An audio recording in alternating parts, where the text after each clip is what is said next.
I pledge allegiance to the flag of the United States of America and to the republic for which it stands, one nation, under God, indivisible, with liberty and justice for all.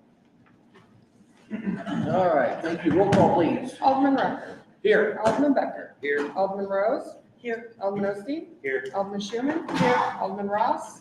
Alderman Mayor Harmison. Here. Sorry. Alderman Ross did say he probably got 15 minutes late, but he will be here.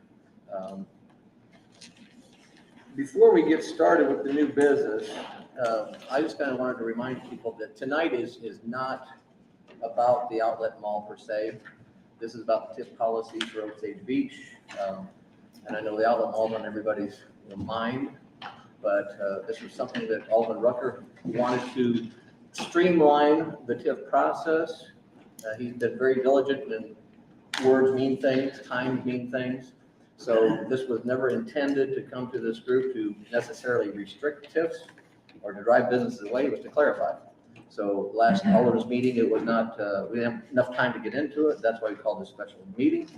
So it'll become an unusual meeting.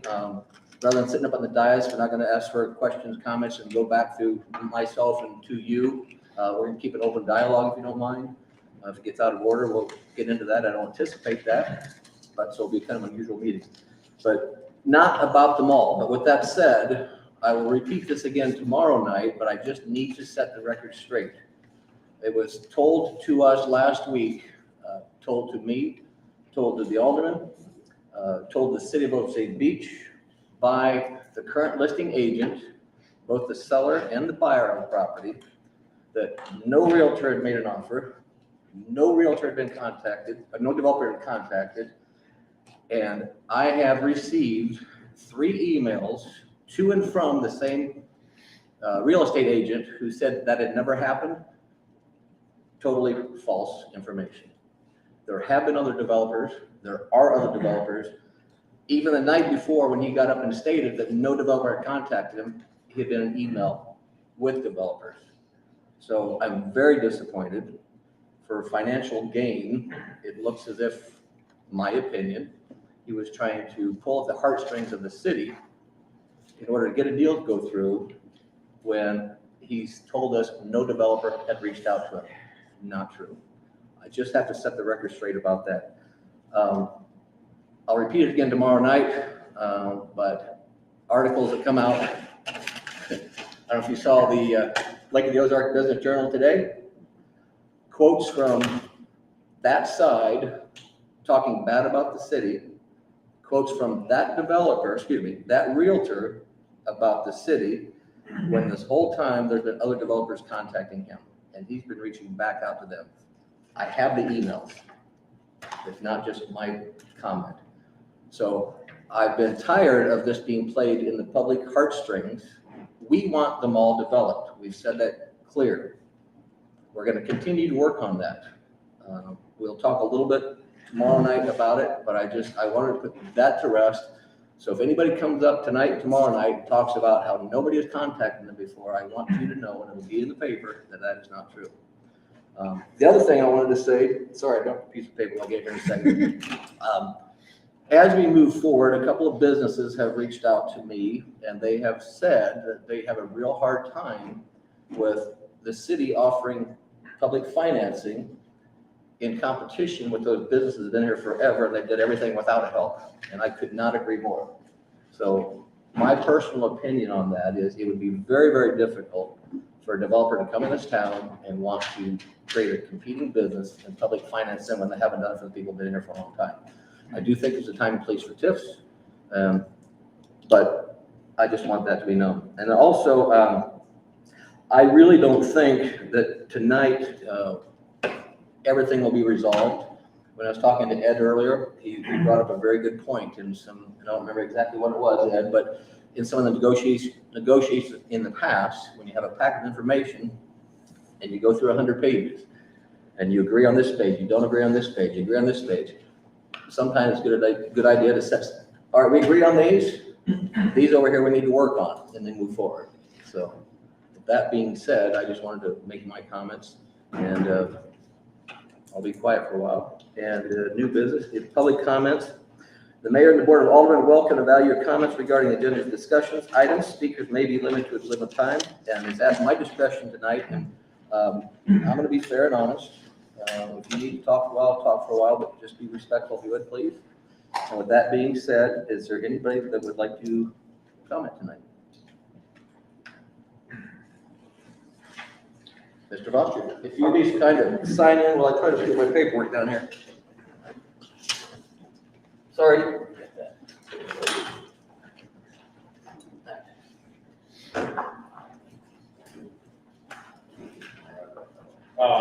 Yeah, I'll go first, but I think this is what we're talking about, the TIF policy and how to attract businesses to come here. I think there's a lot of things that, that we may look at as opposed to other communities because we are a tourism-dependent community, thinking through the different things of what, can attract more tourists to come here. That could be something to include in the policy. So I think that's one of the items to mention. Also, as far as working with local businesses and not competing with existing businesses with tax incentive and public finance money. That's a good idea to include that in the policy. I would also mention that in the same vein of that, it would be good to, let's say, prioritize local developers as opposed to out-of-town developers because we have a different kind of, as a local developer, we will be more cognizant of how things are affected by the community and what that can entail in the future. So. Just want to mention that. Thank you. Thank you, Mr. Foster. Anyone else like to speak? If you would please sign in. Here you go. Good evening, everybody. I'm Gary Mitchell with Arrowhead Development. And thank you for passing our TIF.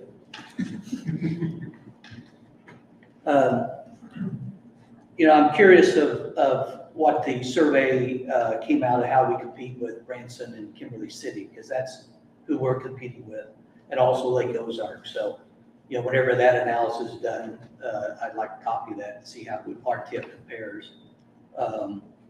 Some of the things that come up with ours, as you might be aware, we're like 7 districts, which we appreciate because we're 200 and some acres.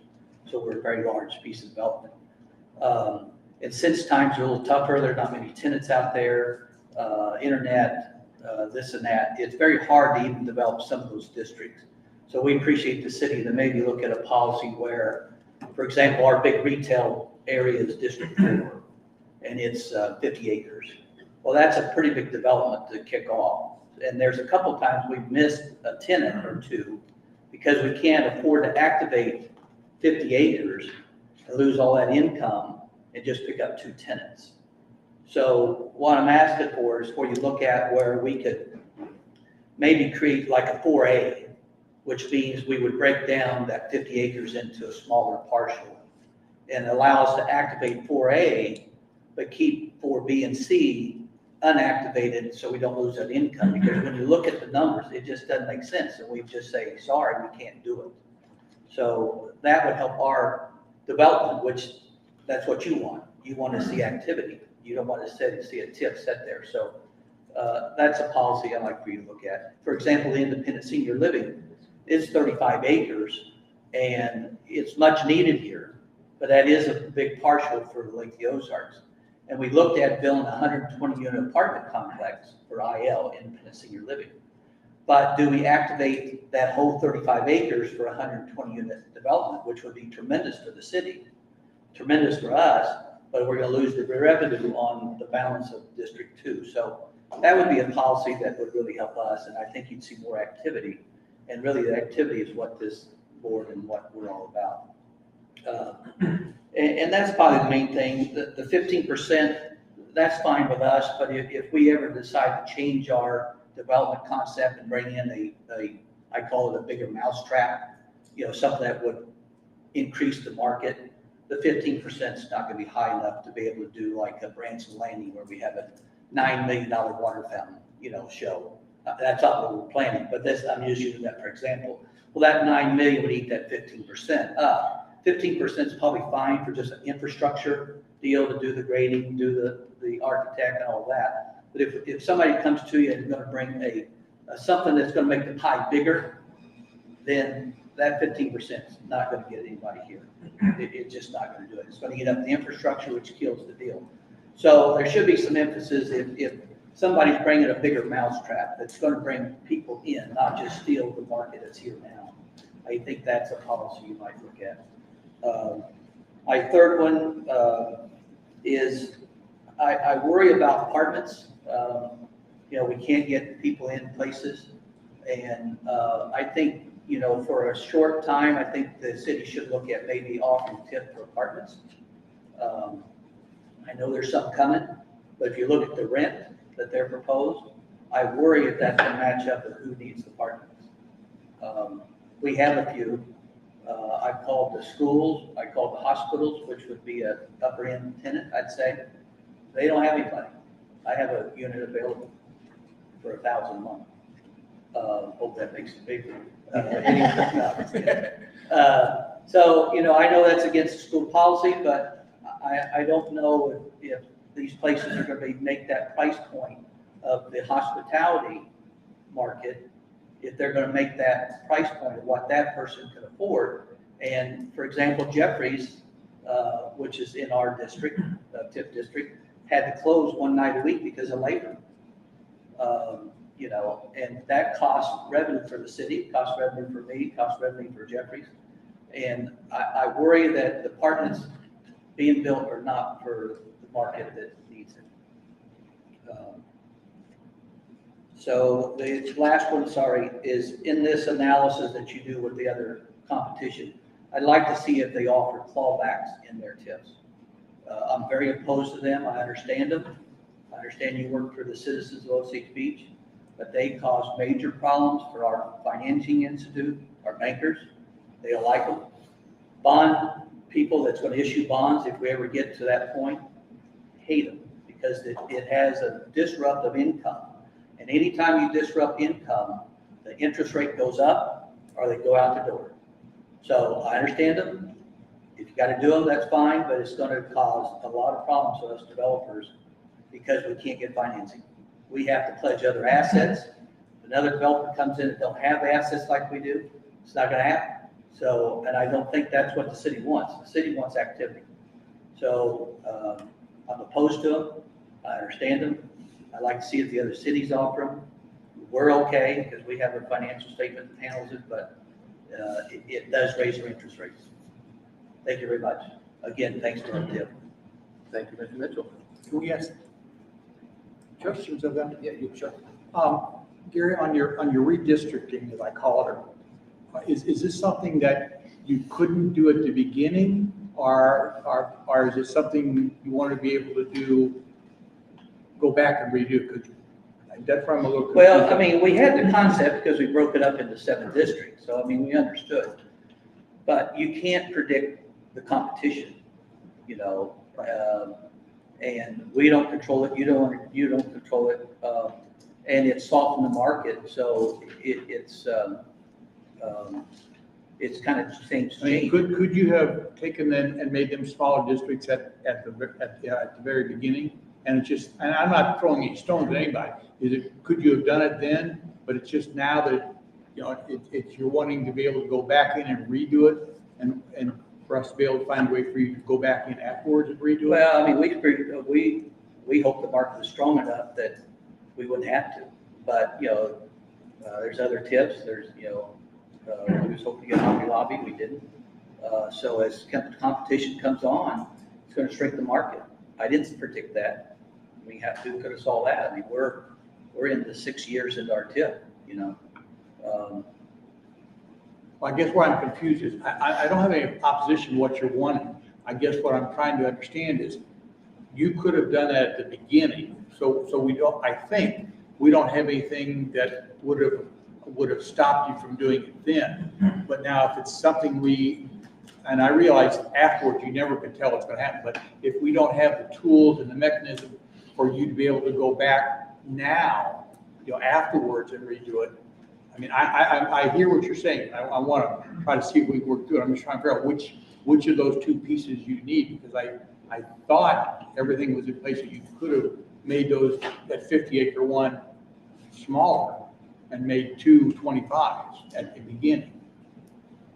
And so we have that in place, I think, but now maybe we don't have the ability for you to go back afterwards. Is that? You don't think you have the rights to make them smaller? No. Yeah, I wish we'd had 50 districts, but would you have passed it? No, I don't think so. Why? Is there something in our policy that said you shouldn't do that?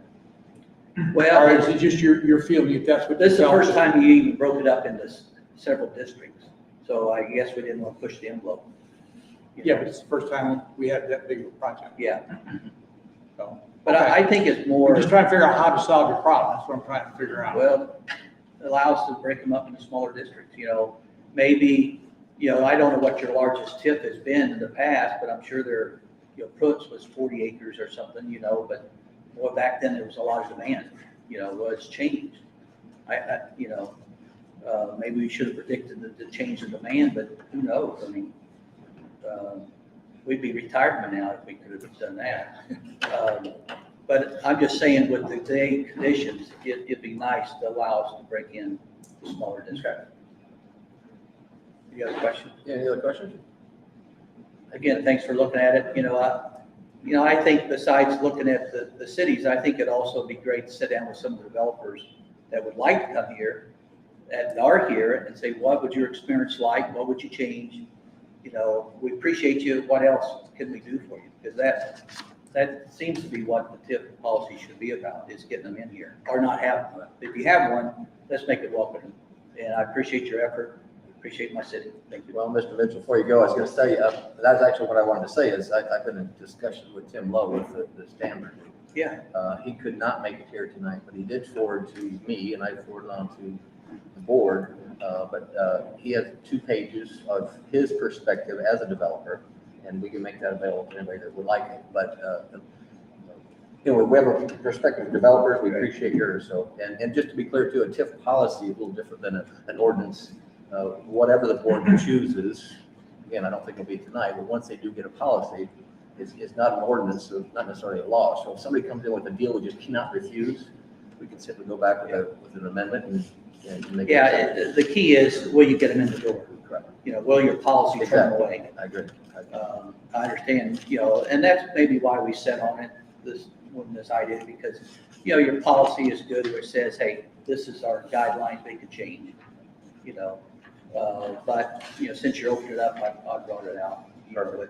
But, you gotta get them in the door, I agree. Yes. We haven't had too many people knocking on the door, say, I'm gonna do this store or that store, so we wanna make sure they come in, and then hopefully one of our tips can satisfy their needs. Well, that's one of the main reasons we're here, because we've had several people knock on the door recently, so we want to pin this down. So, yeah, appreciate it. Thank you.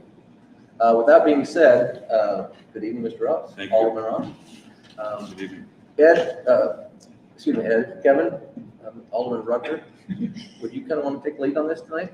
I was hoping, yes. I want to say that, I started this ball rolling a number of months ago with staff and said, okay, we need to sit down, we need to go through the TIF policy because it's been a number of years. And, and I just felt that we should go through it, revisit it, see what has been creating some information that wasn't as clear as it should have been, and see what we could do to clarify that. That ball got started rolling, and myself, the city attorney, the city administrator, our economic developer, and our city clerk sat down with the intent of looking at the policy to see what we could do to make it flow better, to say the things in the policy that actually did happen. And we found some things where we were calling it A and the policy was calling it a 1. And so anyway, those were a number of the things that were done. And that's brought us up to where we are at. I will say that there was only a couple of items that that I felt could have been indicated, and actually through Mr. Lowe's comparison, that he brought out. There was only one of his items that he brought out that was actually new to the policy.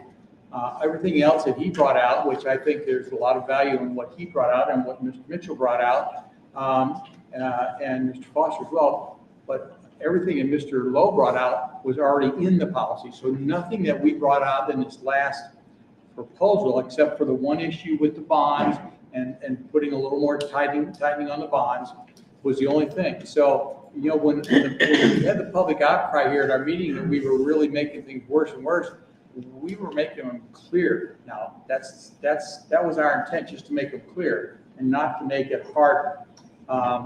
So with that being said, you know, Tyler or Alderman Becker had put together kind of a rough draft of some things that we would help us to kind of go through and answer some of the questions to get us all on the same page. And I think there's a lot of value in that to help us get to the same page. And I will say that the response from Mr. Lowe, I went through that with a fine-tooth comb today. I spent quite a number of hours going through that proposal or that information he brought. And as I said, all but one item is items that, and I'm not saying I'm in favor or opposed to what he brought, first of all, I want to make that clear, but all of it was stuff that was in the previous TIF policy. It just may have been moved around as we tried to make things flow better. And with that being said, I will say that most of the stuff that Mr. Lowe brought out, I don't have any problem with. I think there's a lot of good information he brought out there. I think there's a lot of things that will make it more friendly. Nothing against the authors and the people that drafted this back when the original draft was done. And so it's just, there's been time. I think the original was 2008, I believe is when it was, something like that. So it's been a number of years ago. It's guided us well, and but it's time to tweak it up. And with that being said, I think that maybe we move forward with what Tyler had brought up here, and maybe that'll help us move forward, or unless some of the Aldermen have some remarks or opening remarks they want to make. Mr. Becker? Sorry, I don't really have any comments to start. Alderman Rucker, how do you want to proceed? Well, I think if we take what Tyler had put together here as a reevaluation, to kind of see if we as the board can be on the same page. I think he put his outline together here, which starts off with determining if there is a need to change the application fee. And I could answer that, but I'm going to let our city administrator answer that, because it was, well, her and I debated that, but we agreed on what was put into the proposal. And I'll let Gina proceed with that. But first of all, it's not a fee. That's the first thing we need to clarify. It's not an application fee. It's a, go ahead, Gina. The terminology, what he called application fee, but my comments to Alderman Rucker when he was talking about that truly had everything to do with history and past expenses and past procedures. We know how much our professional consultants have cost us on, and I did a quick summary of all our tips. Like, we know how much that has cost us. And I think it's unfair to not be clear on the expectation. And I don't want to just talk about the last redevelopment agreement, but Arrowhead, Gary, I am going to pick on yours because that's the most recent one. And that was a very large, that was 220 acres, $386 million TIF. So we probably spent on the high end, but that was pushing $100,000 of the developer's money. And on the low end was 50 to 60 to 70, 5, 6, 7 years ago. So my comments to Alderman Rucker, I said, as you're considering this, I don't want to get into a habit of making a budget because we don't know where these are going to go and how fast either sides. But I do think it's in the best interest of the city to collect a bigger chunk up front, so we're not having to worry about, do we have enough, do we have to cease work, and it causes projects. I don't care I don't have really opinion. I just know that what we are collecting is not enough, and it is frustrating on the developer side to say, well, we've spent a little more, when we knew on our side, we could easily spend 60, 70, 80, $100,000 by the time it's over, depending on how fast. So that was my comment on not going so low. One comment on that, but leads to the comparison. Given the time frame, I did create a quick Excel sheet that had a few points of comparison.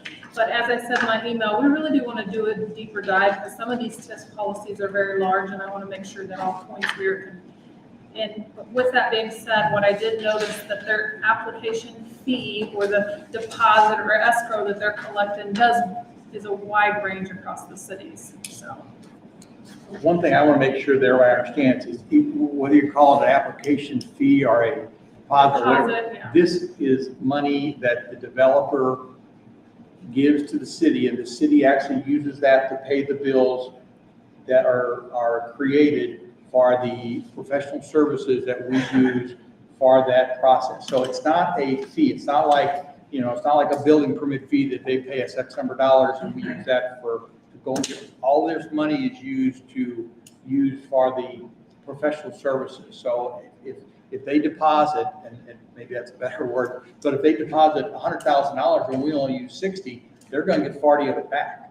And if they deposit 50 and we use 50 and we need another 10, then they got to pay us another 10. So as Gina said, it's just trying to create the image here that, we know up front that the amount we are collecting, which is the 15,000 or 30 or whatever, we know Still only a historically fraction. that has not been enough. And that's the reason, and I think actually Alderman Becker was actually questioning is why do we need that? So is that clarify? It was, I'm not trying to pass the buck, but it was Gina who brought that up and had justification. Because honestly speaking, I said no. And then I said, well, wait a second, why? Explain to me. And then after she did, I was like, okay, you're right, I'm wrong. We internally staff and work with whatever amount, but administratively, I'm also it's just as important administratively for clear procedures and expectation on the developer side and staff, because I'm the one then writing the letters like, you've hit this percent, oh, I'm tracking hours, I'm tracking bills, oh, we're gonna go over this. So really, as long as there's an expectation that we can administer this side easily, but also fair to the developer that going in that, it could be as much, but. And I'll also throw out that it's very important that the city be allowed to investigate the developers and do their due diligence to make sure it is a good risk with taxpayer money. And I have seen some of the invoices that $20,000, $30,000 just doesn't do it. Just holding off. We're going to be kind of open dialogue. Okay. We're going to be courteous. So I apologize, I wasn't sure, but at the end of the day, I guess I would just say that one of the things I hope we're going to do, I think it's human nature to dive into specifics, okay? I hope we're going to do is try to figure out what it is we want this policy to accomplish. Okay? And sometimes it's very easy to get down in the weeds. I think, things like bonding requests and what developers, there's Gary, he's over here somewhere, there he is behind Bob. One of the things that I said is that we need to make sure that we have a broad perspective for developers, and we're starting to get that between what Gary had to say, but I missed some of it, I apologize, running late, or the Sandberg Group, or even folks like Pruitt Group and some other folks that have been developers here. But I think if we dive into all of these things, which we can, that's the process we want to do, that's great. But I'm not even sure exactly what we're trying to accomplish with this policy other than to tell people what we would like them to do. But I think that we can accomplish a lot more with this policy. We can decide if we want to invite development. Do we want to invite industrial development or retail development or entertainment development or all of the above? Okay. Do we want to be more competitive than just City or Branson? Do we want to be less competitive? Okay. And so I don't want to derail the process, but somewhere throughout this process, I hope we decide to stop and think about what are the objectives of this policy and what we want it to do. Besides the fact, then as we go through these things that are in here specifically, do they accomplish what we want them to do from a macro standpoint, if you will? So just my 2 cents to kind of mess the whole thing up. No, that's fine. No, and what we said earlier too, and I was talking to the city attorney this morning, is as you delve into it, you may find some things we all agree on, some things we don't agree on. So the things we agree on, put in this deck, things we don't agree on, we need to put in this deck. But I think developers need to have a bare minimum. They need to have a checklist, and just because they check off every box does not necessarily mean they get the TIF, but at least it means they qualify to move forward. But I'm sure developers would like to have a checklist with some parameters. Okay, again, we're not trying to delve into it deep, but these were questions that came up. Increase in application review time was just something we just felt needed to be put in there because we kept seeing that the time frame was needed to be lengthened, and that was the reasoning for that. Again, that was a question that came from the board. Anybody have any question or comment on that? So are we, I guess I would ask, are we talking about the review time that's in our current policy? And sorry, if there's a new review time in what was proposed.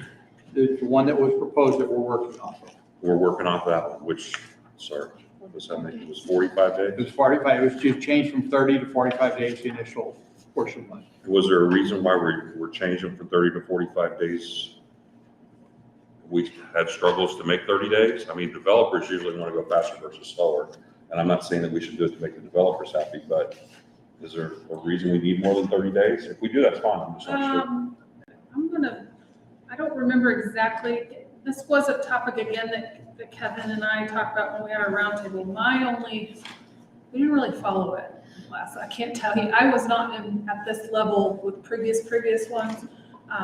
Again, administratively, I just want to know that there is enough time in 30, whether it's 30 or 45. Kevin, I don't remember where we got the 45. We had 30 and we just took and felt like that we needed more, and we just figured we felt like 45 would be an expectation that we could live with. We did add completed because the time frame. Administratively, I want to be clear on define complete, and at that point it starts the clock. So 30 days would be fine, if it takes them 2 months to get completed, then that's, I think that was my. And again, these are guidelines that we're just laying out there. It doesn't have to take 45, but if it takes 31, it moves from there. Okay.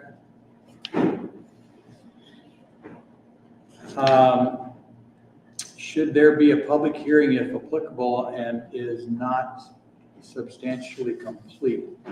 I think that, I will just speak on my opinion, and I think that we identified that quite extensively, that we wanted a completed application. And completed being what the city administrator deemed to be completed. What your policy deems completed. I'm not sure what's the goal of that whole sentence. Should there be a public hearing if the application is not substantially complete? So what are we trying to do there? If it's not substantially complete, we're trying to put it out to public opinion to decide whether we move forward in the application process or not. Because that's how it reads. Would it be better if it said, should we form a TIF commission if the application is not complete? Is that the better question possibly? That might be Probably. better. Right. Maybe that would make it clear that what we're trying to get at. Yeah, once again, because the way it reads verbatim is it's going to public opinion to move forward with the application process, which I don't think that should be. No, I think probably what I would think the more intent behind that is, okay, do we move it to the TIF commission? At what point do we move to the TIF commission? Which is when the application is complete. And that becomes a little bit of a challenge as far as, there's some judgmental things that have to be done there by staff to know, okay, this is complete. And hopefully we have identified some things that maybe we're asking for that maybe aren't as reasonable things to be asking for them in the application process now.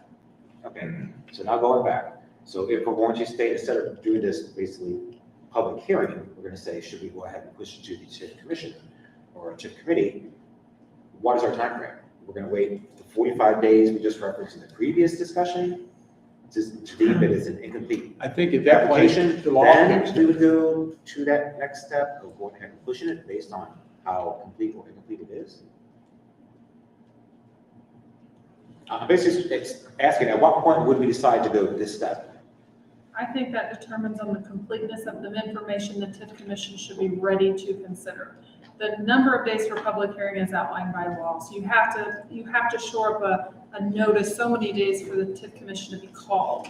But I think the question is, at what point is it good to call the TIF commission? And I think that's determined on how complete the application or the request is for the TIF commission to consider. They need a pretty complete, if not complete or substantially complete, something to decide upon, because they have a legal requirement to decide on X. So I think the intent here, correct me if I'm wrong, Kevin, because you really took the lead on this, staff needs to be given up to so many days to review. Well, that's not necessarily a stacked, but whenever it's given to the board or presented to the mayor board at that time, it's like, okay, here it is. We feel you're ready to call the TIF commission, and then that starts that clock, the legal clock of how many days you have to have it noticed up. Well, what else I'm trying to clarify, if we're getting down to nuts and bolts, Yeah. once again, if we're going to state that we're going to give them basically a 45-day full review of an application, and at that point, if it was considered complete, then we moved on to the TIF commission. All right, so once again, what is our time frame if we deem that the application is not complete? It's just going to be a case-by-case basis before we then say, okay, it's not a complete application, therefore it's not going to be subject to the 45-day rule for review. Right. If it's not complete, Until it becomes so then it's going to be a case-by-case, and when we decide to go ahead and pull the trigger and move to the TIF commission, correct? Kevin, let me ask you a question. Does it make sense, to everybody here?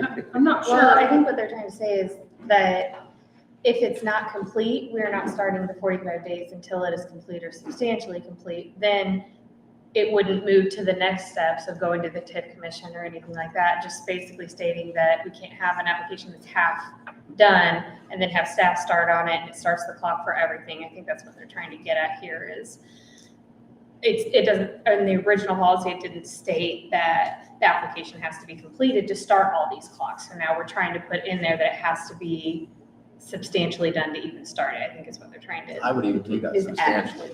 Well, But then that's I subject to apologize, debate. but yeah. So just complete and be in contact with the developer, say, hey, we're 20 days in, and by the way, you're not completed.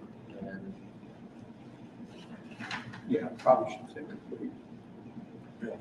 I just want to ensure staff has enough time to review X to move on to the TIF commission. But if it takes so much time for staff and the developer to get X ready, that cannot be counting against something against us, because then we get ahead of ourselves, and then the TIF commission's could potentially not be ready to be completely looking at something that they need to be. Does that make sense? I just want sure we are given a correct amount of time that we can review something, but a clock's not started and it takes us most of that time to get everything. That's where I feel it's important on our side. Yeah. I'm sorry. We'll get questions from the end, please. All right. Okay. All right, thank you. The way this is written right now, I don't really think that we have any problem with it. It says, at the end of the day, the review time will be up 45 days from the date the completed application is submitted to the city. If they're determined to be complete, consistent with all elements of the plan and conforms with policies, they'll be forwarded to the Board of Aldermen. And at that point in time, we would decide to create a TIF commission, which I think here is what we mean by public. I'll substitute that word TIF commission for public hearing. So I think if I understand this, right, this question has been solved, right, if we don't change anything, by saying that unless the developer makes staff comfortable that it's complete and within our guidelines and policies, it's not going to the board, okay? It might take 6 months, to be quite honest, but at the very least, they'll give it an answer within 45 days, okay? And within 45 days, if it's not complete, then the clock just keeps ticking. Yes. Okay. So personally, I think that's a great question that's here so that we can go through this and understand it well. But I think the policy right now solves for that, and it gives that, if you're comfortable with the 45 days that's in here as a guideline to determine whether it's complete or not, and to forward on, because if it's not complete in 45 days, then guess what? It's not going to the board. And Mr. Developer, you need to complete this stuff, and the feasibility study may have to be in there too, because that's part of this 45-day clock also.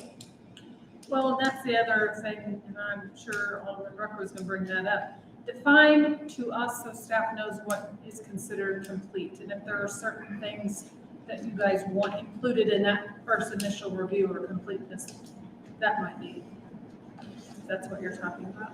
Is that maybe? All I can say is complete is a subjective term in some ways, I guess, but I trust staff to determine whether it's complete or not. I mean, I don't know that we have to give that kind of guidance in a policy, but that's just my 2 cents. Okay. How about we move on?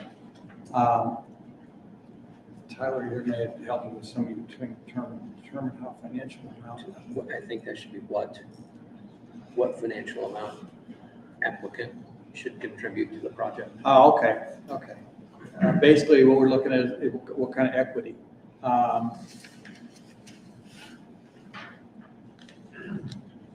Right now, ours says 15%, but equity greater than 25 is viewed more favorably, and equity contributions of cash is viewed more favorably. Is that the piece you're talking about? Yeah. I thought Mr. Lowe identified that well.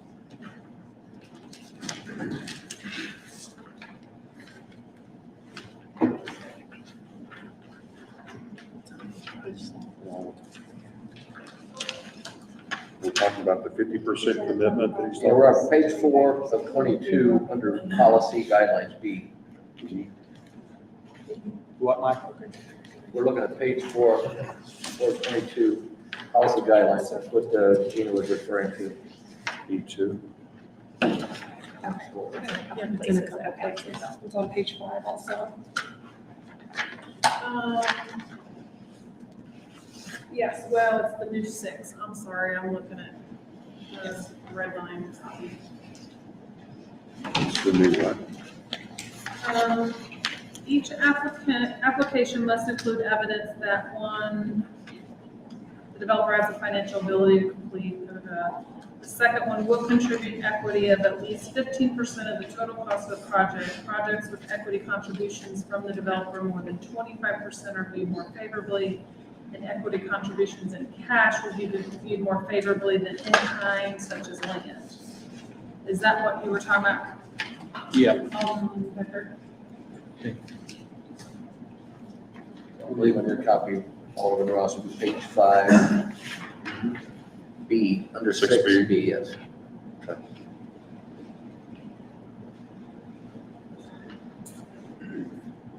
I'm having. My suggestion here is that I'm out of my league on this one. This is one where I think that we need developers and bond or financial counsels to tell us if this is if this is reasonable or not. Stanberg's, and there's other folks here that might have an opinion. I Well, don't know that Mr. they actually address it anyway. Mr. Lowe identified it, do not dictate the amount of equivalent. Yes, that word, Oh, okay. that I can't say. Developers are required to contribute. Market and lending conditions will dictate required amount. And to evaluate, to look more favorably on higher equity amounts. Right. I will say we reviewed 11 different snapshots of cities, and that particular line item out of 11, 3 of the 11 specifically stated an equity contribution. But interesting, they said, or a performance bond for completion. So if you didn't have 15% equity, they would allow a performance bond, which I know complicates things more. But that was, other than that, the other cities in our not a deep dive, didn't have it immediately available in their application process.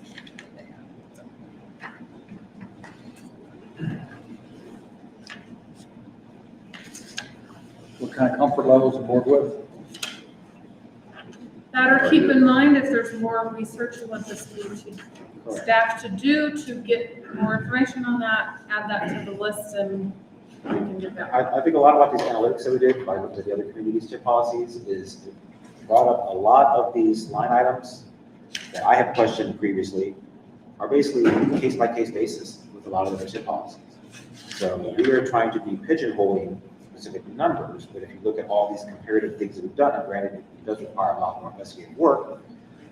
You see, there's a lot of them that are NA, and I assume that means because that's going to be on a case-by-case basis. They don't have definitive, NA here's or this number. In our here's short this. time we had, and I understand you guys want this meeting quick, we couldn't do as deep a dive. So I'm gonna attempt to fill in all those NAs. And again, this meeting, We're not here to solve all the we're not here questions. to, we're gonna discuss, solve what we can, move on, do some more. So we want to, But I like the verbiage Mr. Lowe put on his, stating, you know, Mr. Foster, it's what the market's going to dictate. It's if you don't mind. case. Now, he's chomping a bit to say something, so please, Mr. Yeah, no, Foster. I was just gonna say, because we're kind of getting in the weeds and everything here, and I think it's just, does the city want to, make the policy more restrictive to economic development, or open the doors to economic development? And I think once the city kind of understands a direction they want to go, then to start to work on a framework from there. Because I know when we're talking about 45 days and 30 days, we're kind of off in the weeds over here. We're not sure what's happening, but I think it's just as far as the conversation, it's good for the community to decide the direction for this to go and then start laying out a framework for All that. right, appreciate your comments. Thank you very much. Thank you. Okay. Alderman Upper. so we want, just, Gene, you want to do a little more digging on that one then?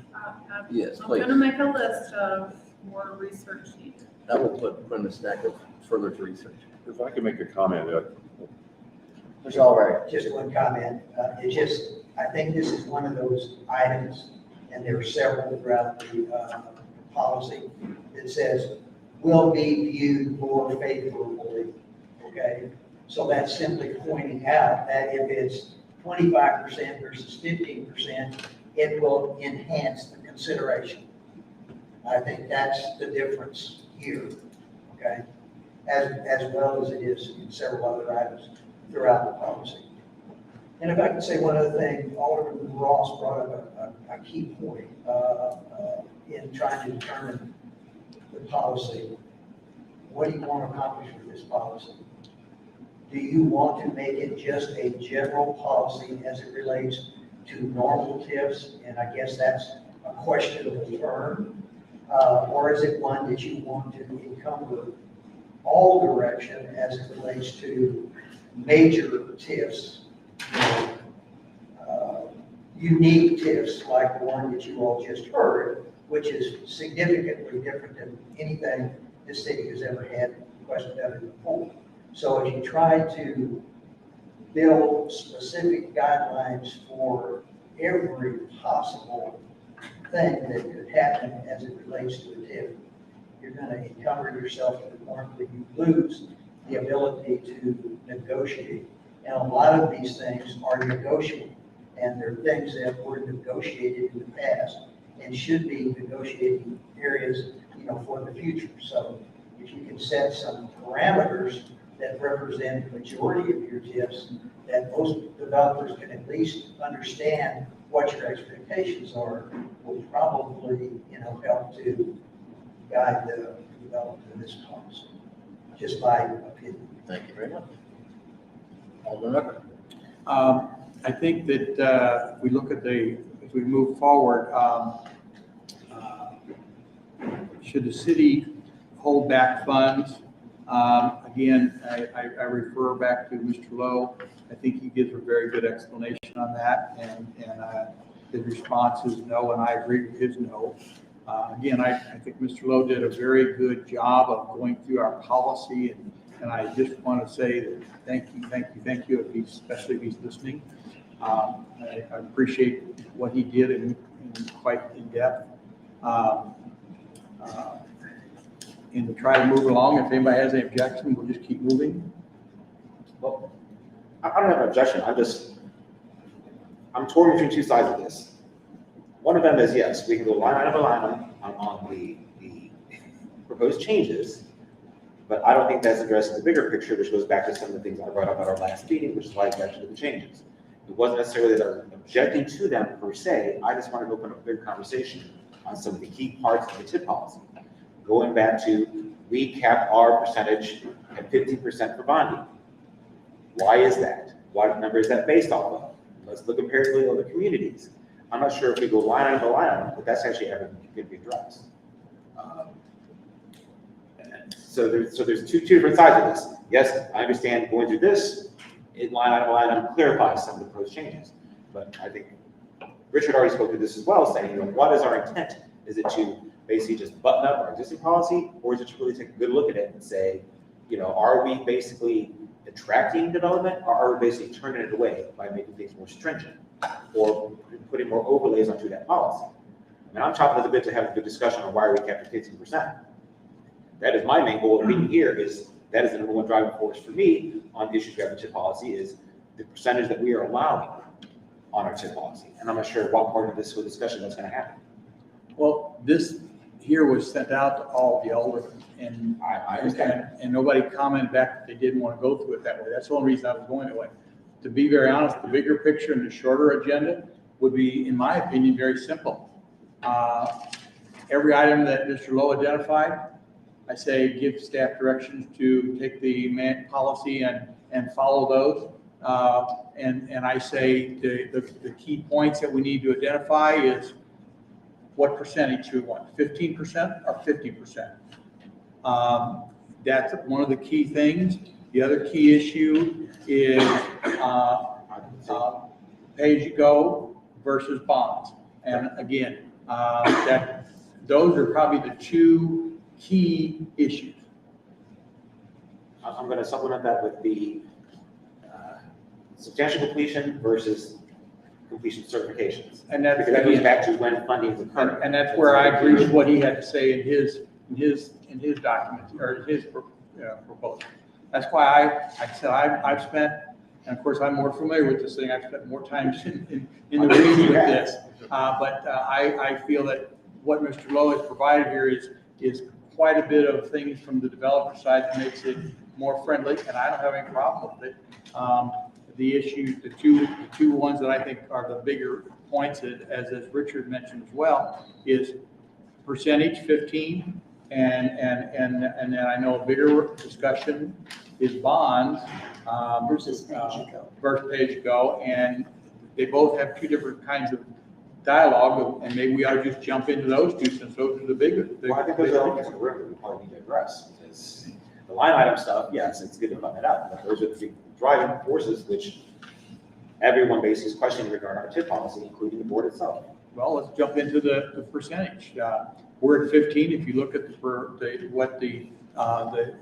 spreadsheet that the staff brought us about, 3 cities are at 15, 2 are at 20, 2 are at 25, 2 are at 35, and 3 are NA, which means they didn't have they couldn't find it, or didn't have enough time, or whatever. But obviously, we're on the low end. And again, as John already mentioned, the policy is not etched in stone. It's a guideline. It doesn't mean that we won't go more than 15 or whatever percentage. To be competitive, I think we need to increase that. Yeah. And going back to, if we're trying to make the policy more attractive for future development, obviously everything is a case-by-case basis. And just as you said, we're saying 15 is not set in stone. You know what? We could say it's going to be 25. That's not going to be set in stone to get 25. We could decide it's going to be 15. Can you say that again? Instead of saying that we're going to cap this at 15, but it's going to be a case-by-case basis. We will go more. I don't know why I want to say, guess what? Let's cap this at 25%, because then we always have the ability to go less, because it's a case-by-case basis. If we just use this as a framework, we're trying to make it more appealing to development. Let's not keep it the most stringent of the 15% with the highlight or footnote of, well, we can do more on a case-by-case. Let's agree to go ahead and have it in our policy to do more. But once again, that footnote is it's a case-by-case basis as well. Rather than use We can words decide to do cap, 15. top, what about the words more favorable? I agree with that as well. If you guys understand my Some kind of reasoning wording, here, we'll let staff the come whole up point with is to that. make it more appealing for development. It's already worded. It's already worded that way. It has all, Mr. Oliver pointed out, it's already worded that way. I have a comment on that. But please, So, Gina. there were a couple cities that I found that I've actually liked. Some of these setups are very easy to read, and I think that's something else important when it comes down to it, how to give the best guidance to the developer too on what we mean. But several of the cities in this particular case would say The project generally should not exceed 25%.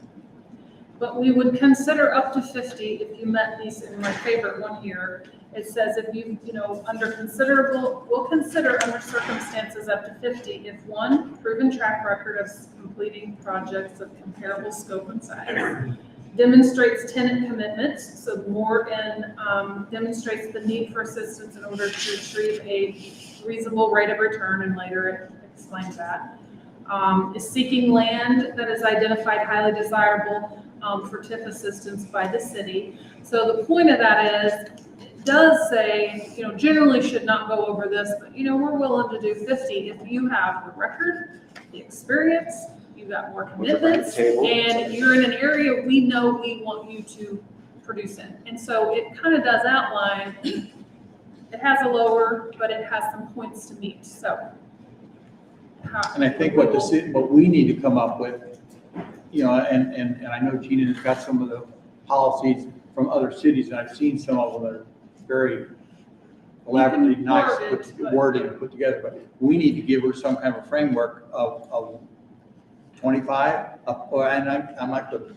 Whatever. Her example was, we will do up to a certain amount and more if it does this and this and this.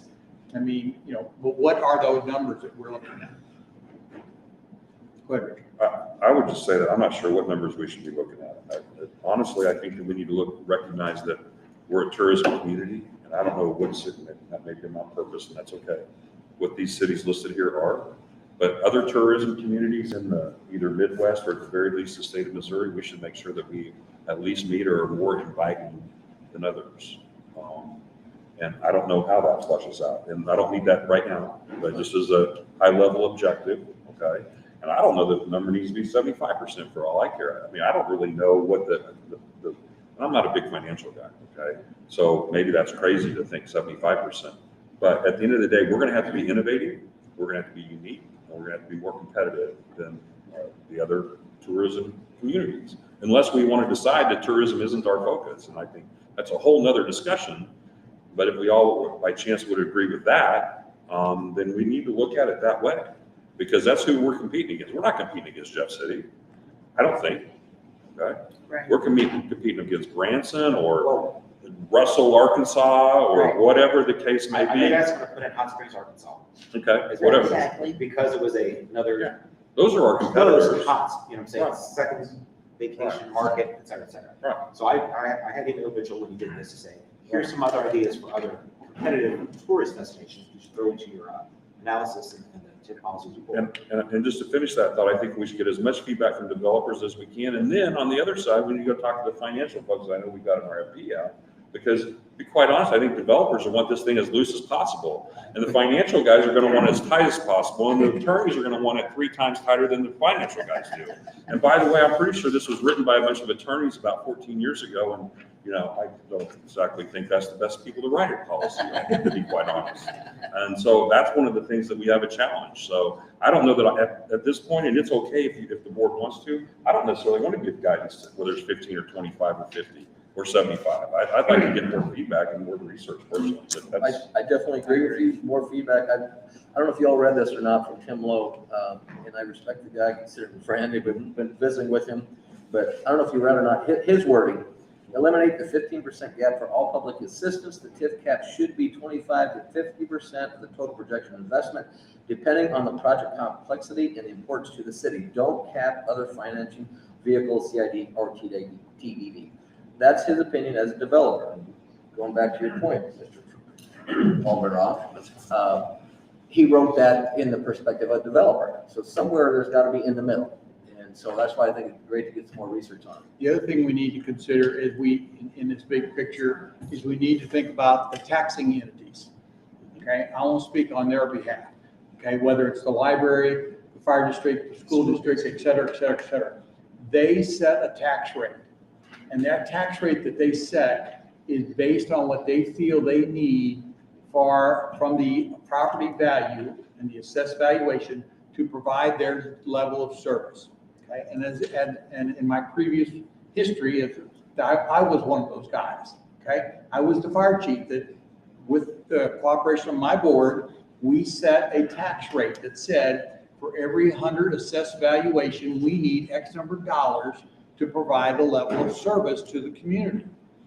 So that's fine, but then all of a sudden, when somebody comes in and takes this piece of property and takes this building and puts a building on there worth hundreds of thousands of dollars, and we are anticipating to get X number of dollars back to provide the level of service, and we don't get it because some governmental agency passed a TIF that now 50% of that, which is what our TIF policy does, and some TIFs can take 100% of it away, okay? But we are, in our TIF policy, we are very good there, but still, we're taking away 50%. So when that fire department, as we'll take as an example, is anticipating getting X number of dollars to provide staffing, to provide new pieces of equipment, to provide aerial apparatus, et cetera, et cetera, et cetera. And when they don't get that revenue, what do? Do they have to come back to the voters and raise the bar up that other people are paying? Because they don't, and we, the city, are the same one. We anticipated getting so much sales tax to provide stuff.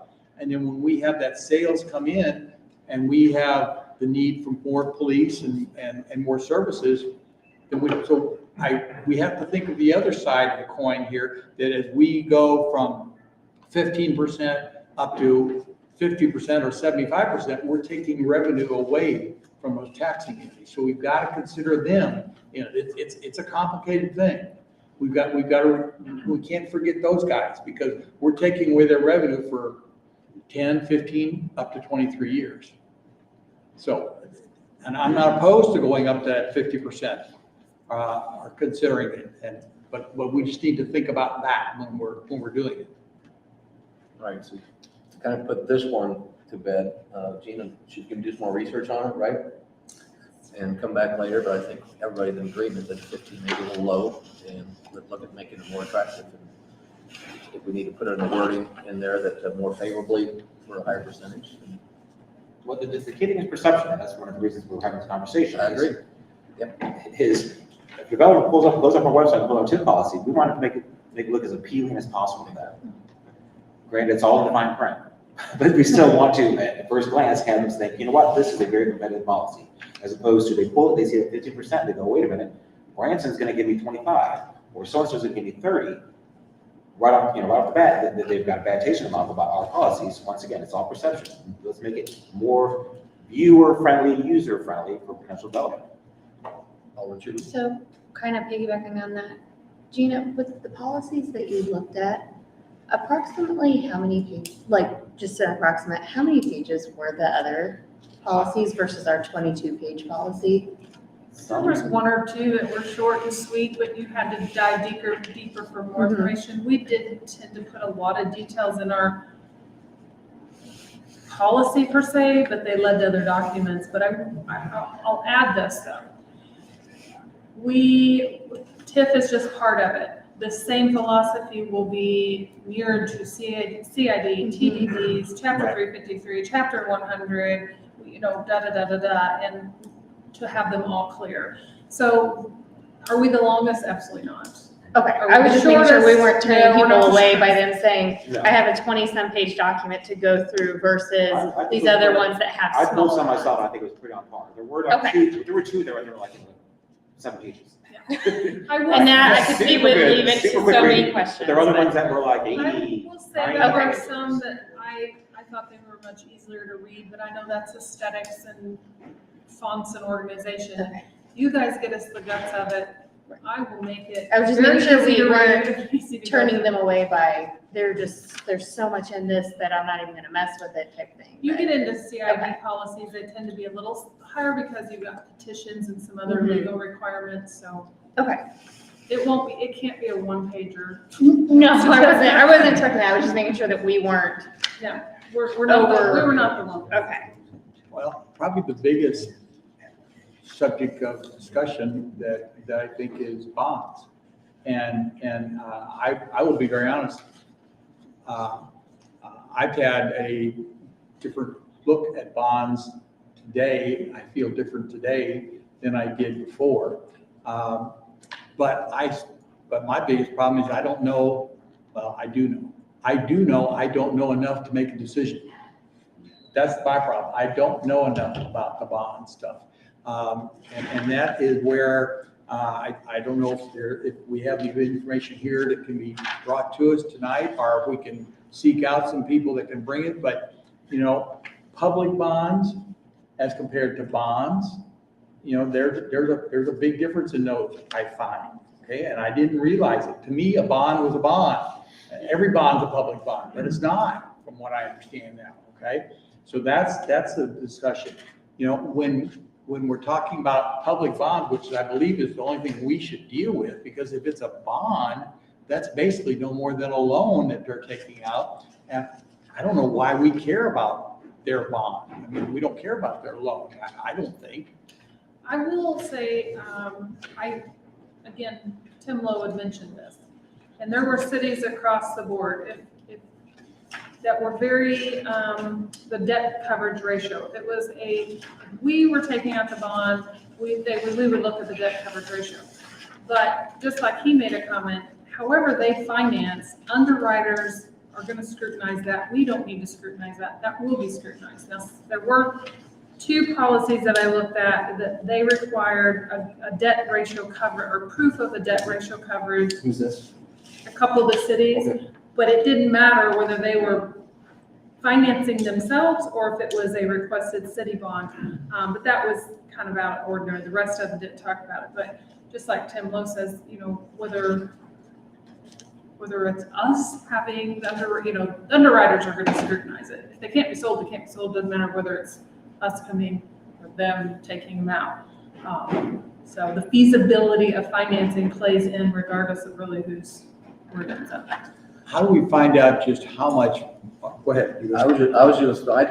I really think it would be, and I don't even know if it's out there, but find a bond issuer that we can hire to come down here and educate us.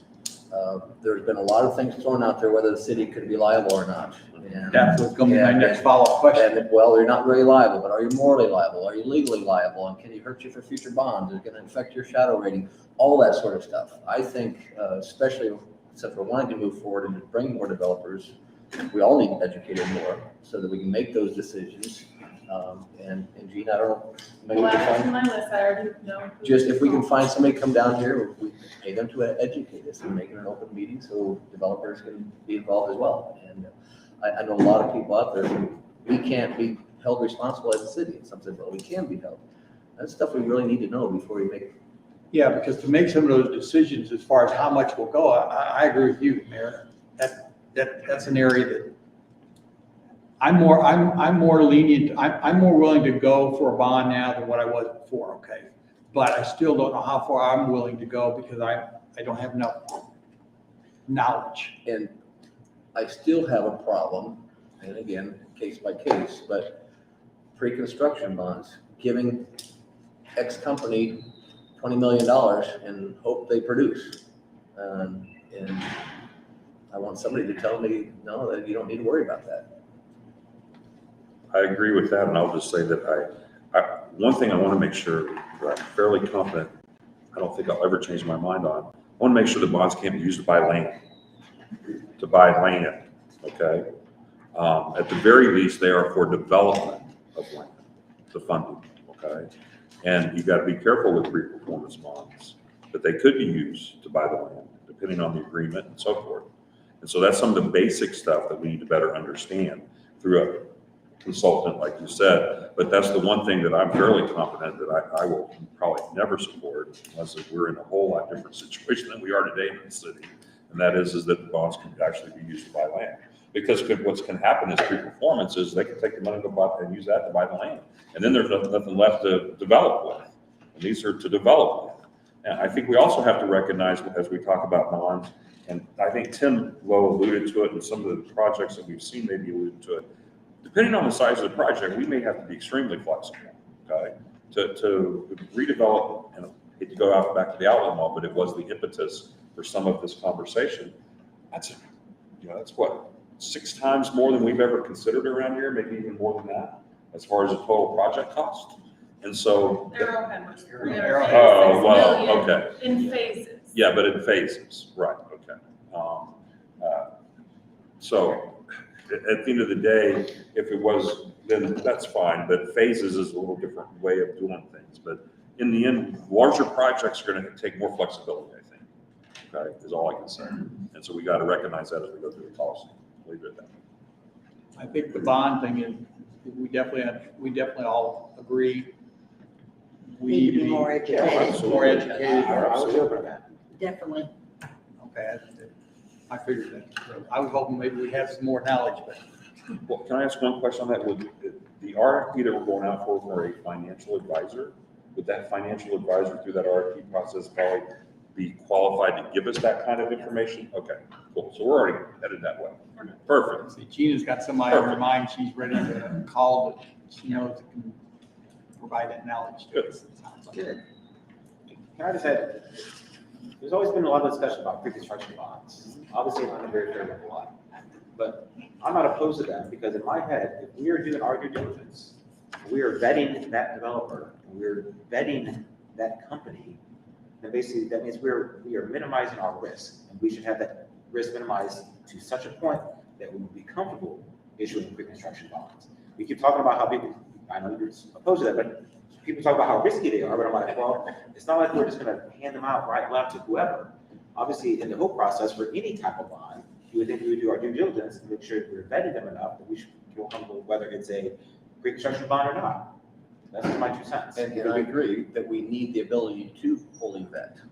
Correct. Yeah, I agree. And that's a lot of the Yes. fine print we're Yeah. trying to also rehash here, but everybody keeps saying they're opposed to that. I have no issue with them whatsoever because I would think that we are being financially sound in vetting that developer, that it would not be, well, obviously anything's gonna be a risk, but it would minimize the risk that we would be opposed to the construction bonds. I'm not against pre-construction, I just think we just need to, again, we need to make sure we know where the money's going. You know, the mayor brings up a good point about the vetting process, which obviously there's lots that we do need to button up on that front. Okay, well, we've jumped to a couple of the hot topics that we think that we need to delve into. And we kind of skipped over a little bit of this sheet rather than trying to get into the weeds of it, which it sounds like the majority of us don't want to really get into the weeds. Is there any area there that we think we really need to delve into more? Where are you at? Well, actually, we've jumped down from, down to the bonds. We've kind of, jumped into that, and I think we've all agreed, I mean, the pay-as-you-go is, I don't know what we really need to do to that. I personally think, I hear you guys talk, you need a better grasp of the pros and cons of public financing and what the expectation of the review process would look like with non-public financing, because they're gonna be vetted. I agree with Bob. It's like, first vetting what it is it financially feasible? Okay, it's gonna be either feasible regardless if it's public financing or private, or however they finance, but the true pros and cons of consideration of public financing. I agree. And I think the other big hot button issue, which is on this list, or maybe it is, goes back to when does bonding occur? There's been discussions regarding occupancy rates, intent or partial, substantial completion versus occupancy permits. I mean, that's a hot button, and we differ there with all the other communities we look at as well in their state policies, because I'm pretty sure those other ones all state they just need a substantial completion certification. We're the only one who's trying to basically change our policy, saying, no, we want 80% completion and inhabited and in full use. And I think some of that terminology comes from policy that just is, was written in 2008 when there was nobody else around, nobody else to steal from, and we were creating the wheel. That's a big one too, that dictates when funding occurs. Projects are getting larger and more complex. And the larger a project, the more complex and the more variable you might have to be, because I agree, the commitments on so one of our projects you're talking about, 13 acres and it's a $30 million project. That commitment, if it's 100% retail space, looks much different than a, let me use Gary's, 220 acre multi-use development, you know, so commitments are gonna look different with the diversity too and the size. So larger ones might have a harder time getting to that, but again, not, you know, pros and cons and when that should happen. May be more case to case as well, because your feasibility, your financial feasibility will be tied to that too, so. I don't know, again, I'm gonna read, I'm sorry for reading, but, from Tim Lowe, and again, written on the developers. Don't promote pay-as-you-go structure over where public bonds or public debt is proposed. Very few developers have the financial capacity to fund large development projects on a pay-as-you-go structure. Any large development is going to require the issuance of public bonds. Public bonds are heavily scrutinized by underwriters, bond counsel, etc., and are not issued unless project is financially sound. It goes back to your vetting. But that's the view of the developer, making it appease to them to come here. Now, I don't know if I agree with all that, but it does tell you as a developer, but he also admits that they need to be financially sound.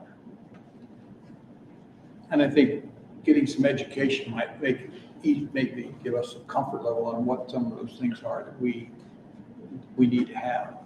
And we also got to realize what we write today, again, it's not an ordinance, it's a policy, because what tools and what things are needed in today's society, in today's economy, as looking at Bob being in that field, it's a whole lot different today than what it was 10 years ago. And 6 months ago, it's a lot different. Yeah, so we have to be realizing that we have to be flexible or have this written in such a way, and that's what we'll have to rely upon staff to put something Come back together. and change it again. Right, that gives us that flexibility.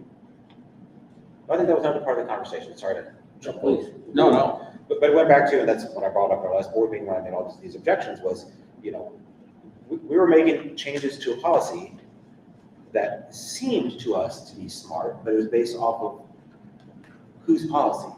When was that policy last reviewed? You know what I'm saying? And we've going back saying, hey, this was written in 2008, and that's not been updated since. Obviously, this goes back to needed a bigger picture reviewed of what we're really trying to do, and once again, making it more attractive, and it needs to change for current market, current development, et cetera. So I just want to throw it out there because we keep saying, oh, let's make these changes, and I kept saying, based on what? Well, that's because that's what's already here. And that's what I want the public to know, Alderman Lichtenstein, sorry. And I wish Nathan was still here with Lake Expo, because we're not here to make it more strict. We're here to make it conform to the current What it needs now and for for development. development. So if anything, we're trying to open it up a little bit to attract developers here. And keep in mind, this policy was last revisited in 2008. Well, that's when the market crashed. 2018. 2018? It originated in 8, there were some updates in Okay. 8. I don't know how much, I would have to. But that's a good point. That's why we're here today. Well, I think a lot of it is we're just picking off of what previously is in there as opposed to really taking a good look at it and saying, well, wait a minute, maybe we need to do a total overhaul or at least substantially rethink based on today's Well, that's need. what this is all about, man. Is there any other hot buttons that any of the board has that we think we need to really? Go ahead, Bob. One of the issues I had here was the verbiage on, I can't remember off the top of my head. It was the verbiage basically saying that we will give more consideration will be given to a specific dollar amount assigned to a project. We had basically stated that ours was going to be 25 million. That we were going to give additional consideration to the project that were 25 million or greater. I brought up examples of the last board meeting saying, well, wait a minute, Branson's is 15 million. So is Jefferson City. Why are we basically putting a higher dollar amount to that? Which also opens up another question though of, instead of staying across the board, if we're going to give additional consideration to projects over 25 million, should we try to gear that towards different types of projects? I was just gonna say, my As recommendation opposed to is- just a flat across the board, hey, if you're going to get extra consideration, or we're going to be more motivated, I don't want to say that's the correct word, for projects over 25 million. Well, that $25 million in a housing project is different than $25 million in a retail project. Depending on the categories. That's what I'm saying, is instead of just line item, we kind of need, number one, figure out why we are so much higher than other surrounding communities. Number two, I think we need to streamline that to different type of development. There were several cities that did both, but like I said in my email, I think you need to consider, areas, some cities will give more consideration if it's over certain acreage because they know they've got vacant land versus something that's a reconstruction. So as maybe not go to that level because they've not really had those deep dive conversations. But maybe instead of tying it to a dollar amount, because we know in the last 36 months that can change, tying it to more of an acre size or industry. Tourism is a industry. So if you say we want stuff to promote tourism, we want housing as a specific need, we want Industrial. Retail/commercial. So I mean, there are specific names to, and tourism means that could be what retail, what entertainment, if you're outlining more like what types, or just saying in general, these are the types we want. We don't have a lot of, manufacturing wouldn't quite make sense. We have very little areas that would even be suitable for light industry, but maybe there's an area that just different incentives. Well, I think we should have a discussion too. Let's pinpoint the categories for development that we're really looking I at. think what we need to do with that, again, we go back to let staff come up with some things between our economic developer and our planning. And I'm not saying we won't, but there's no sense us really putting a lot of emphasis on industry if we don't have any place zoned to do it. Right. So we've got to make sure we've got the other pieces. Sure.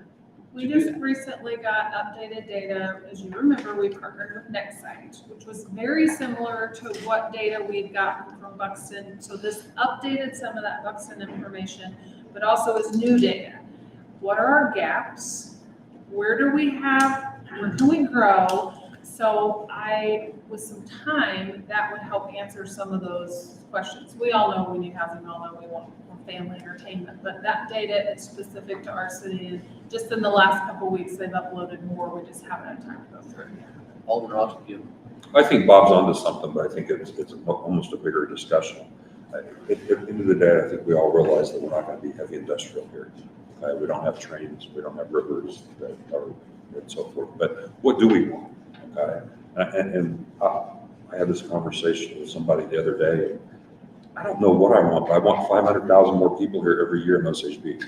Okay? Period. When the economic development conference that I went to a couple of years, 3 or 4 years, date myself now, 4 or 5 years ago, they said focus 80 to 90% of your efforts against your existing businesses. Don't spend all your time going out there trying to find the new Amazon or the other. Well, the best way we can help our existing businesses is to bring as many, 500,000 or whatever it is, here every year. Okay. I don't know whether it's big box retail anymore. I think it's more personally around entertainment and or the sports leisure industry, which I know was a issue a few years ago that a lot of people that was very volatile in this community. But at the end of the day, if it's Amazon brings 500,000 more people here every year, I don't care what name is. I don't think I want a casino. I'll just say that.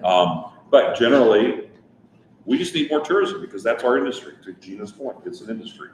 And whatever that case may be, and I think that and the question that I think I have is, should that be done through the TIP policy or through the comprehensive plan or our mission statement or whatever the case may be? But we need to align on what our vision for the city is. We have a comprehensive plan right now that says if you want to put this type of business in, you can put it in over here. Okay. But we haven't said we would like this type of business. Okay. And you're hitting on that a little bit by saying that the NextSite stuff says, well, you might be deficient in, I don't know, barber shops or something, whatever the case may be. But what I think we need to really understand is are we after tourism or are we after housing or what are we after? And when we start that kind of conversation and getting alignment, it will make it a lot easier for everything else to flow. Correct. I'm going to piggyback on that too, saying we know tourism drives dollars here. Well, therefore, we should falls in line with our TIP policy saying, hey, if that's what we're really trying to do here, then we should give more consideration to developments at a certain dollar front that are going to bring in new tourist dollars. Apartment buildings aren't going to do that. I don't want to slam on the housing market because we all know we're so short on it. But we do need them. We do need them. But service people. Yeah, that's people are saying, but there's different categories that obviously are going to take priority. Tourism is the driving one for this whole community, this entire lake. So therefore, we should be giving more consideration to that industry. when family we're, destinations. when we are working on our TIP policy and what types of developments are getting more consideration or just consideration. I just wanted to throw out too, good dialogue, but I want to remind everybody that when you're asking for public assistance in TIF, CID, whatever, you got to remember the but-for clause. Any developer can come here on their own dime, and they can do all those things tomorrow. But as soon as they want tax dollars, public assistance, the but-for clause is they could not, they don't have the means to do it but for the assistance from the city. So keep in mind, as we try to get developer down here, bring them down here. If they've got the financial means to do it, they can start building tomorrow, as long as they provide all the path. But the but-for clause means the developers that would not be able to do this project but for the assistance. Well, the other thing is this dialogue is also going to assist staff in the development of the other economic tools we have that we're trying to put together. And I think that's some things that will help in Gina's. Yes. Your second page. And I think that's a great point, Michael. I would just say this, that keep in mind the public assistance, that is CID, TBD, and sales tax addition, especially CID and TBDs, that's a charge of to their customers, okay? In other words, their customers are paying more to go to those people. So it's not like it's public assistance that everybody is sharing in, okay? That is something that in my mind was kind of an aha moment as I looked at TDPs and CIDs. And I know that that's part of our whole TIP policy, but that's where the developer is deciding that the customers that come to this particular place are going to pay more to come to this particular place, okay? And so somebody could say, well, it's the public assistance in that the public's not getting it necessarily, all of it, meaning what would have been charged here for the city. But whenever that public assistance is the public that is their customers, okay? And so it's not necessarily everybody else. Alderman Rucker, where do you want to go next? There was part of the TIF, but there was an agreement. Looking, I got my tongue tied here. The words I can't come up with. Funding agreement? Thank you. The funding agreement. Okay, and I don't think we need to spend a lot of time, but there is a funding agreement that was also included in the TIF proposal as we updated things.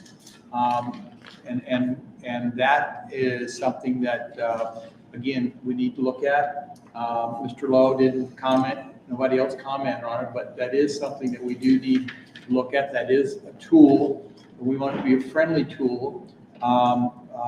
We wanted to make sure we cover all the bases that we need to have covered.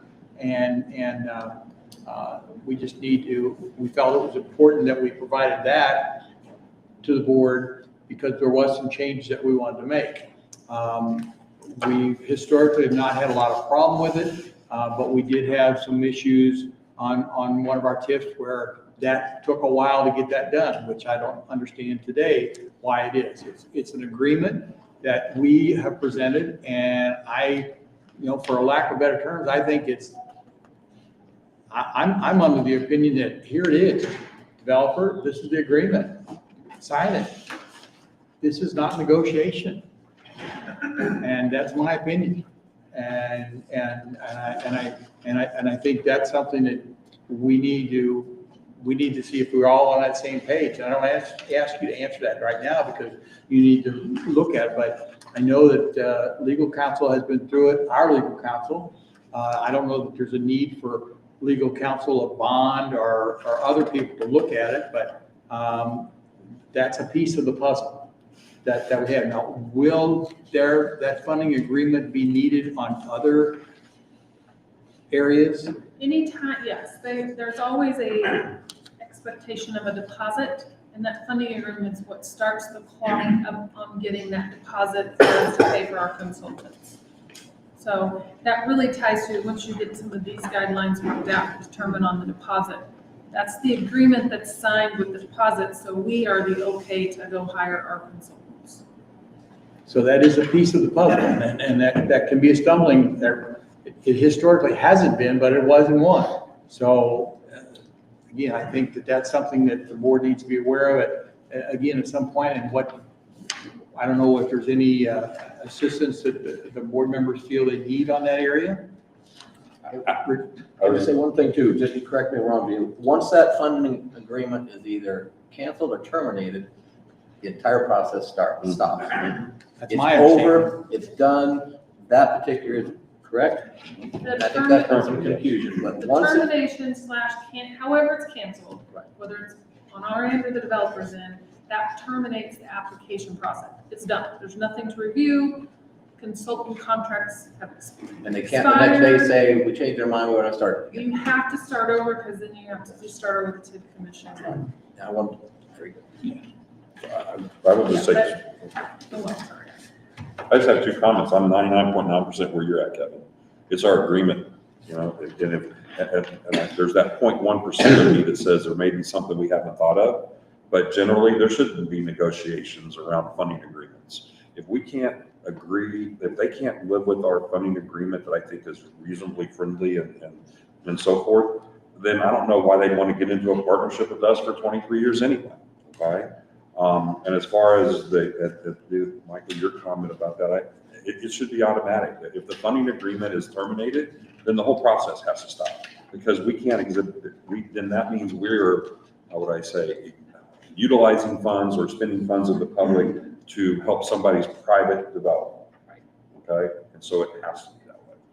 And I've not heard any opposition from, or I don't see any opposition from a developer yet. I just want to make sure the rest of the board is, that Absolutely. we're all on the same page. Yeah. We just need to make sure that we're all, because that's, again, that's an important, I think that's an important issue. One thing I have a question on or a comment on was, Mr. Mitchell mentioned about apartments, housing programs. Did I understand you that well, let me ask this question before I ask you. TIFs can be used for them, can they not? Well, TIF has pilots and EATs. EATs are your economic development tax. Well, a housing project doesn't have sales tax. So No, you but don't have the it has EATs. pilots. But pilots, there are pilots, because the first phase or whatever phase that had multi-use, then if there's a housing piece surrounded by a retail piece, a lot of times then that piece only is collecting the property tax piece, not the sales tax. Well, a TIF doesn't have to have pilots and eats.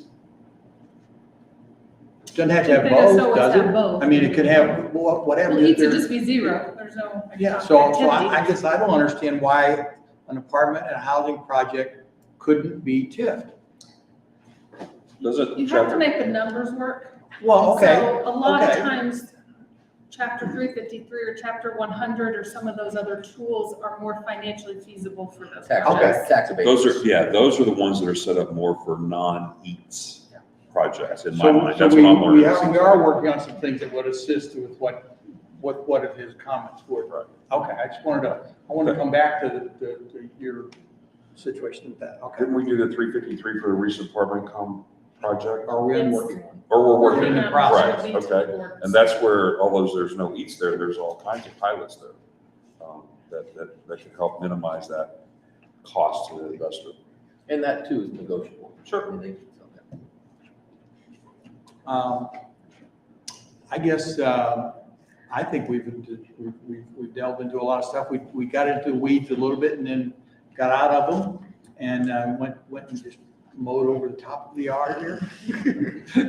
I think eventually we want to maybe get back into the weeds, but that's not until we get staff can get a little more knowledge for us and then we can move forward. I would encourage everybody again to look over Mr. Lowe's stuff that he has put in writing. I feel pretty strongly on a lot of it, but each one of us need to read that, because if we can give that as a general sounds good type thing to staff to help go through it, and I would ask anybody else that has other suggestions, if they could give us something in writing that they specifically think the policy is not clear on or whatever, that helps us. Alderman Osteen, if you don't mind, sounds like we're getting ready to close up from this, but I think it was real helpful at the last meeting where each alderman got up and was able to speak.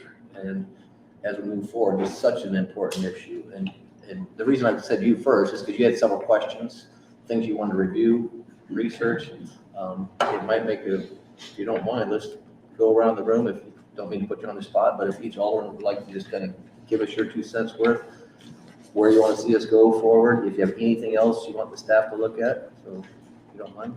Well, I think the way we discussed about our big purpose in our area and has always been is tourism. And obviously it's exploded, but also has residential. And businesses, obviously more businesses are coming in. And then it goes back again, housing problem. So we've got a circle that we still need to address. And I think obviously tourism, without a doubt, we need much more family destination attractions here. The lake has been wonderful to us. We have a few attractions around it. There hasn't been any major attractions here in many, many years. And I think that's critical that we do this. But again, we need more housing for these working people. And we are in dire straits. And if there's any way that the city can continue to help with that with developers, I'm all for it. And we do have something going on really with the 353 project that I think is going to be very beneficial. Yeah. Alderman Osteen, would you like to say a few things about TIFs tonight, or? I don't think there's much I haven't said already this on record. Between this meeting and the last board meeting. I've said this many times, we needed to take a look at the bigger picture and have a bigger conversation regarding the TIF policies. I think we've accomplished a lot as far as our concerns or areas that we need to address, areas we need to be more knowledgeable about. And I think we've given Gina and staff good direction on research this for us, get us this information before we move forward with really finalizing more changes to our TIF policy. And being more due diligence, as we brought up, to get some more advice about bonding. Correct. Alderman Becker. I think we'd all agree that we want to bring in more development and, be open for business, and to bring the tourist attractions and the visitors along with that. As far as the specifics, the education on bonds will greatly help me to move forward. Alderman Rutter.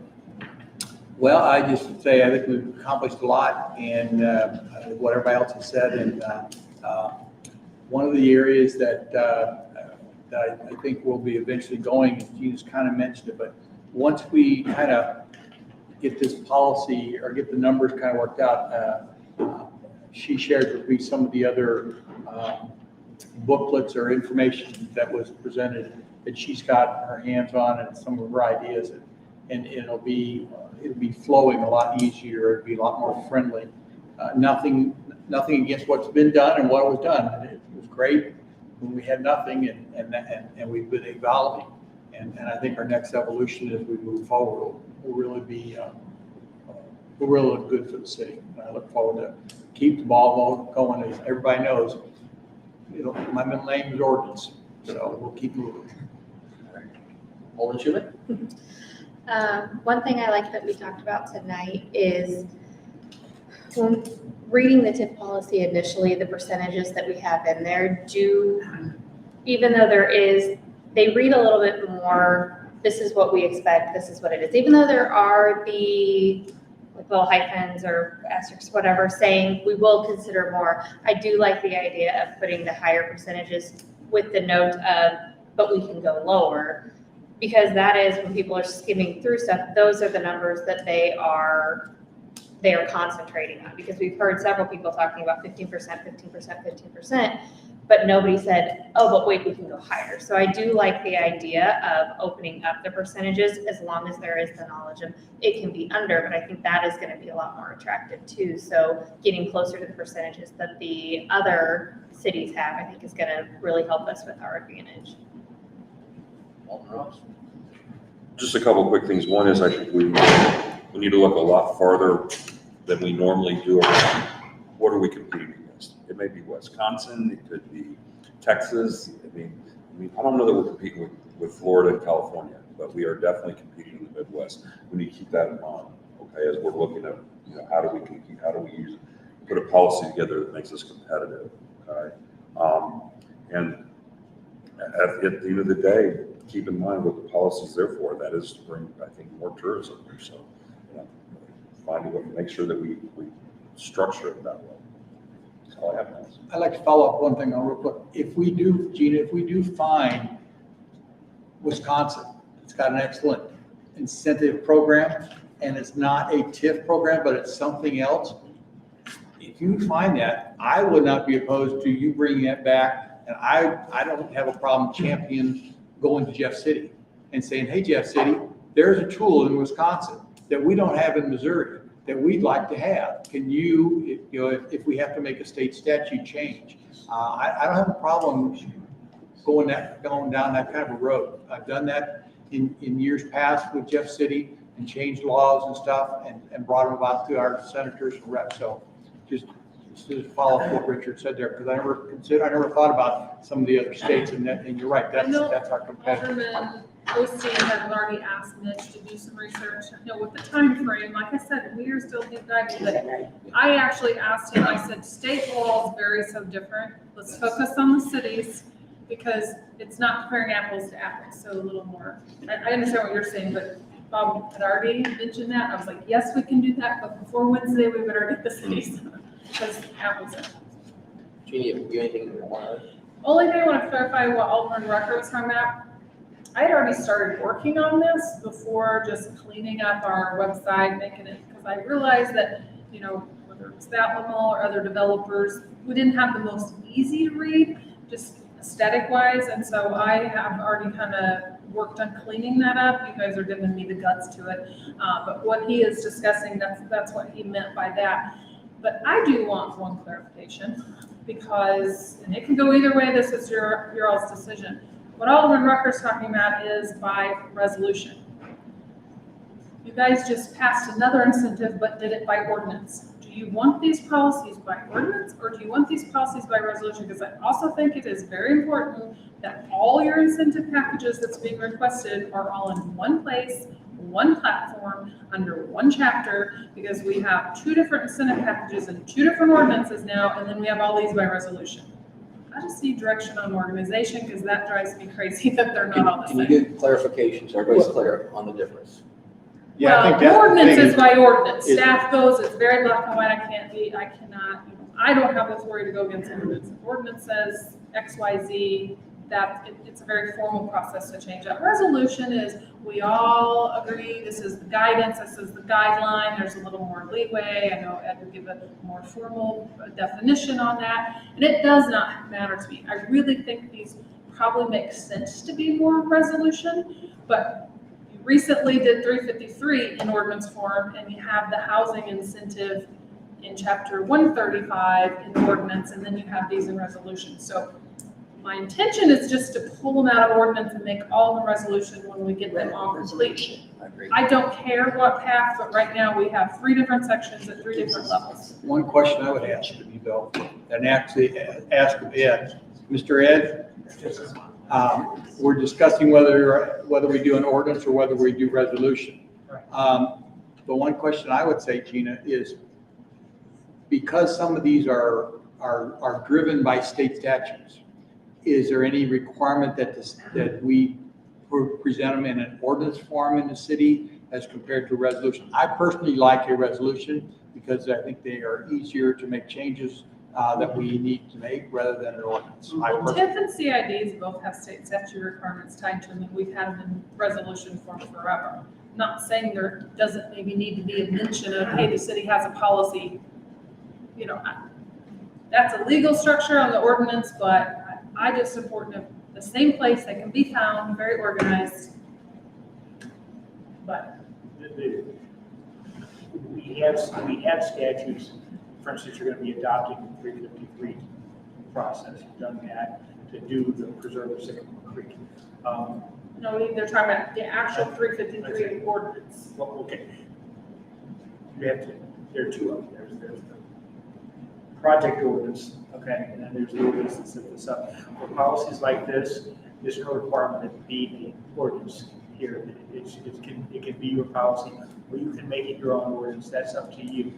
The essential difference is it's much more difficult to depart from a standard if you've written it in an ordinance, okay, than if you've written it in simply a policy that you adopt by a resolution.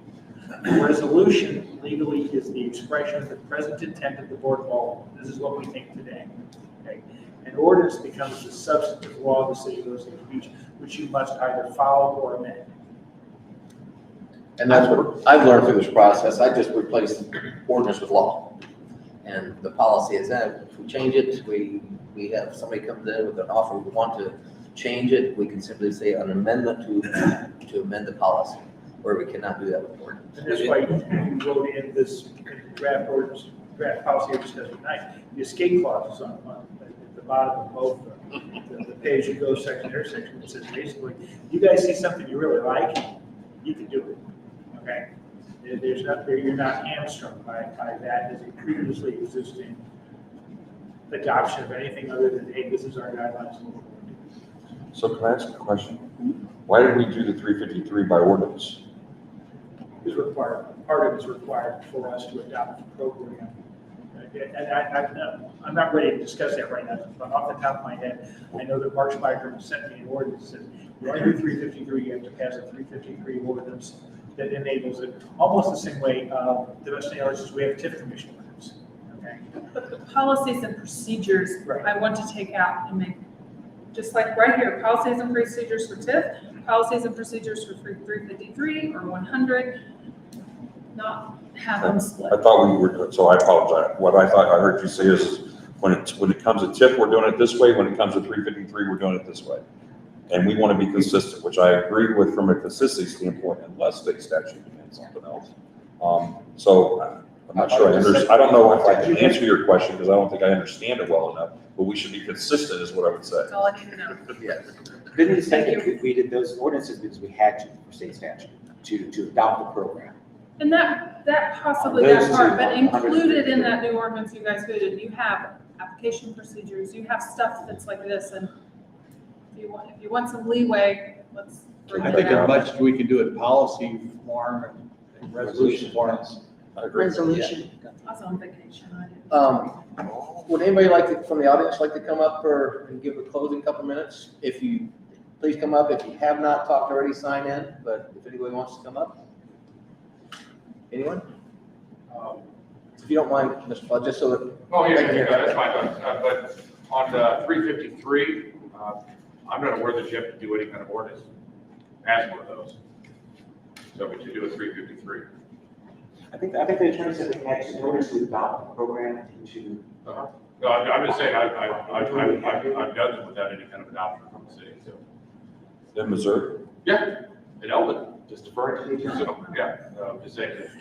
I mean, when you're talking about how to just make things easier, it's, I mean, I know it's like on a case-by-case basis, and it's one that, like, I'm just looking at, there's a lot of effort and a lot of the details, a lot of the stuff that you don't necessarily have to do.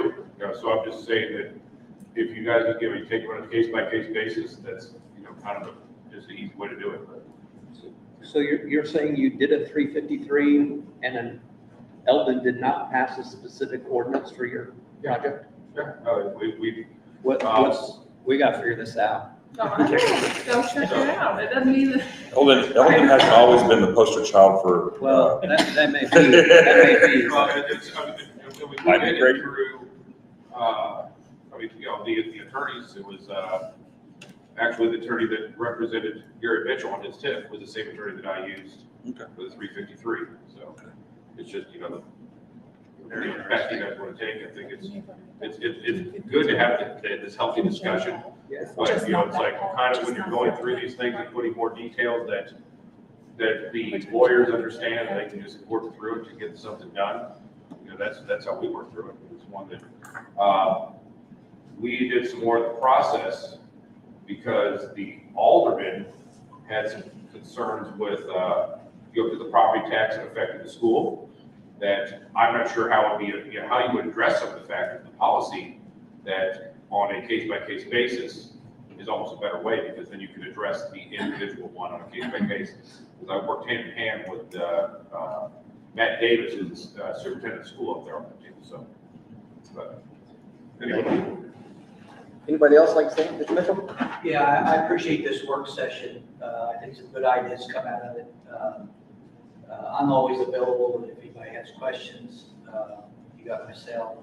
But I really, what I got out of it, I'm glad you're looking at bonds. We're doing a $287 million bond issue with Raymond James in DC. And I think you'll find out that bonds are a good thing. It lowers the interest rate for the developer. If the bonds are paid off sooner, that gives money to the taxing districts quicker. And they need it, our districts and all that. So, it's a plus, and I think you can cut the liability with the city. Once you talk to this bond expert, they'll tell you that you can help out the developer, but still covers the risk of the city. If you lower that interest rate for us, we pay everything off sooner, and that's a good thing. So I think bonds, you'll find out, is a friend, not a negative. So I appreciate you getting educated. I think you'll find out that it's a good thing, not a bad thing. Thanks a lot. Thank you. And just to kind of follow up on that, the lower interest rate means that more money stays here in the community. So when you're doing bonds, the interest rate's lower, which means that just more money that stays here rather than goes out to banks and the bond investments and that sort of thing. Anybody else?